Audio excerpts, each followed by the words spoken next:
हुन्छ क्या यसको के हुन्छ भने त्यसको अब ऊ झर्छ कि अनि झरेपछि त्यसले खान्छ अनि त्यहाँबाट उ गर्नु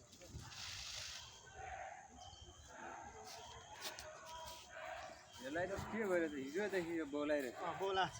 यसलाई मारिसक्यो क्या यो पैसा तर अब उसले झार्छ कि अब त्यसले खाने हो क्या यो चढ्दैन नि त हिजोदेखि बोलाइरहेको यस्तो र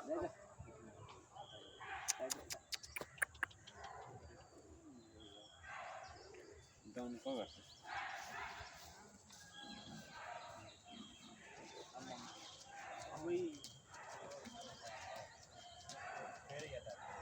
यसलाई चाहिएको रहेछ नि